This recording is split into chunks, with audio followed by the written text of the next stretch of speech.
T for teens.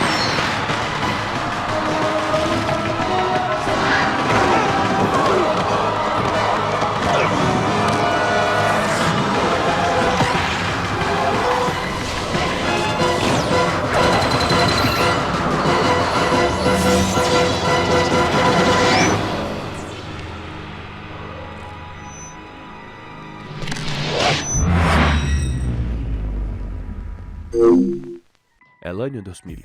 El mundo respira como si acabara de cruzar un umbral invisible. El internet todavía avanza a pasos lentos, pero acelera un poco más a cada día. Los DVDs comienzan a reemplazar décadas enteras de cintas analógicas.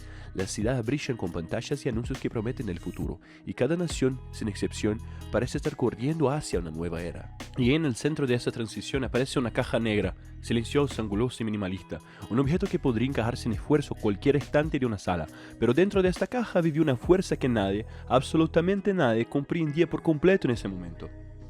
La PlayStation 2 no nació como una simple consola de videojuegos, nació como un símbolo, como un artefacto cultural, como un puente entre el pasado analógico y un futuro digital.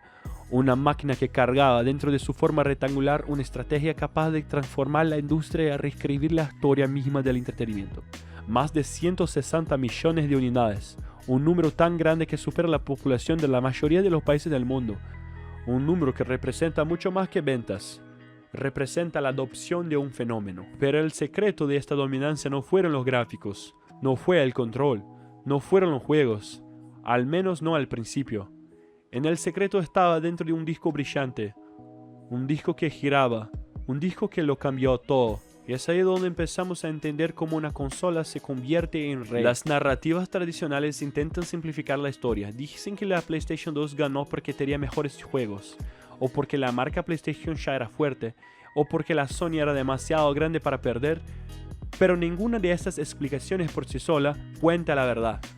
La PS2 ganó porque ya había ganado antes mismo que la carrera siquiera empezara. En el año 2000, tener un reproductor de DVD no era algo común. En muchos países era un lujo, caro, inaccesible.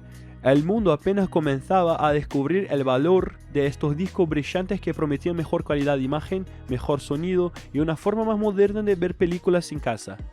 Sony entendió algo que ningún otro competidor vio con tanta claridad. Si la PS2 podía funcionar como un reproductor de DVD completamente capaz, no entraría en los hogares como un juguete, entraría como una máquina de cine personal.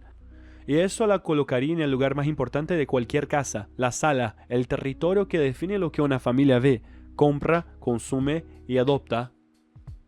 Fue una jugada maestra, una estrategia que pareció inocente pero escondía un poder gigantesco. Una especie de caballo de Troya tecnológico, porque al vender un reproductor de DVD económico, Sony también entregaba una poderosa consola. Y al vender una consola, entregaba el nuevo estándar global de medios en que el mundo está a punto de adoptar. En incontables países, la PS2 fue la primera puerta de entrada al cine casero moderno. Familias enteras se reunían frente a la pantalla para ver películas con calidad que jamás habían experimentado antes. Y cuando un producto conquista a la familia, conquista el hogar. Y cuando conquista el hogar, conquista la nación. La PS2 se infiltró en el mundo como ninguna consola antes. Se volvió parte de la vida diaria, parte de las noches de asado, parte de las maratones de películas. Dejó de ser un accesorio y se volvió esencial.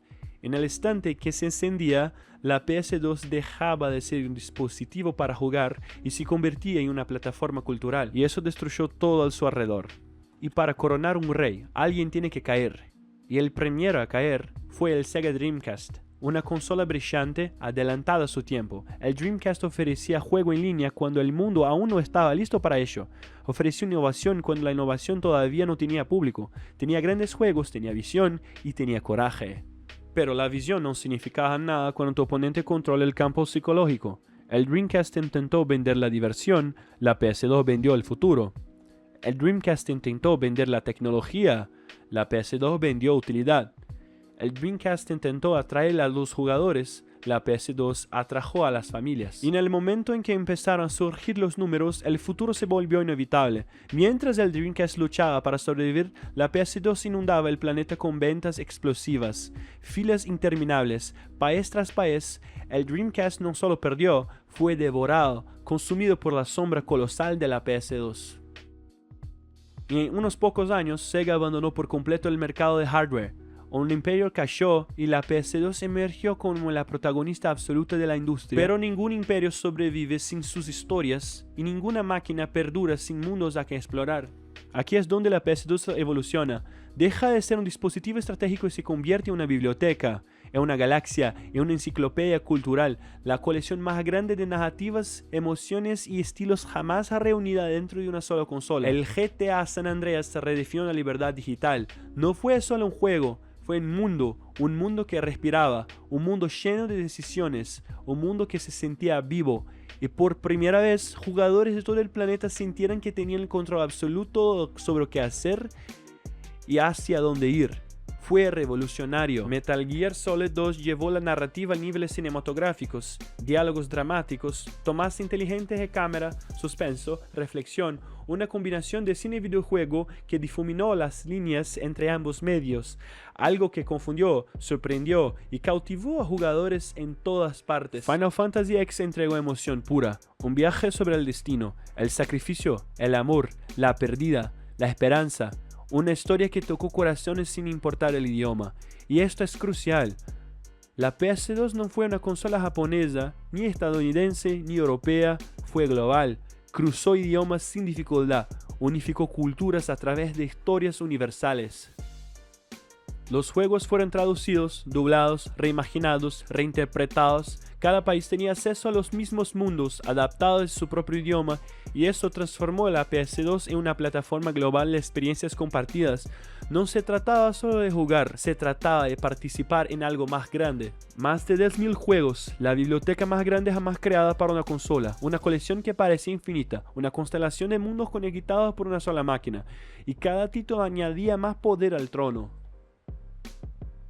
Pero todo imperio proyecta una sombra, y la PS2 también la tenía. Los icónicos discos azules, utilizados por algunos juegos, se convirtieron en un símbolo inesperado, un rasgo reconocible, pero también un punto débil. La PS2 era relativamente fácil de modificar en muchos mercados, y eso creó una dinámica que Sony no podía controlar por completo. En países emergentes donde el acceso a medios originales era limitado, ecosistemas paralelos se expandieron con una velocidad sorprendente, surgió una economía informal, una circulación secundaria de juegos que, aunque problemática para los derechos de autor, ayudó a consolidar la PS2 en regiones que de otro modo jamás habrían tenido acceso a consolas modernas. Cybercafés, tiendas pequeñas, mercados locales, estos lugares se convirtieron en centros de distribución, y esta difusión hizo que la PS2 fuera omnipresente, estaba en todas las partes, con soporte oficial o sin él, bien cuidada o improvisada, nada detuvo su expansión. Y eso solo alimentó el mito. El tiempo siguió avanzando, nuevas generaciones aparecieron, la PlayStation 3 llegó con ambiciones enormes, la PlayStation 4 consolidó una nueva era, la PlayStation 5 continúa redefiniendo la tecnología, y mientras todo eso sucede, un rival inesperado se acerca, el Nintendo Switch. El Switch es un fenómeno moderno, portátil y casero al mismo tiempo. Logró cifras extraordinarias, se acerca peligrosamente a la corona numérica de la PS2. Pero los números no cuentan la historia completa. Porque la PS2 no fue solo la consola más vendida, fue la más influyente, la que más definió identidades, la más significativa culturalmente, moldeó generaciones, conectó países, inspiró desarrolladores, abrió puertas, creó estándares, definió lo que significaba crecer jugando a comienzos del siglo XXI. Si la PS1 pavimentó el camino, la PS2 construyó la autopista. Si la PS1 mostró el futuro, la PS2 lo volvió accesible. No solo lideró, transformó. No solo compitió, dominó. Y aún hoy, más que 2 décadas después, su impacto sigue vivo. En memes, en videos, en nostalgia, en remasterizaciones, en conversaciones con amigos, en recuerdo de infancia, en historias contadas una y otra vez, recordando este momento en que la pantalla brillaba en azul, ese sonido de inicio.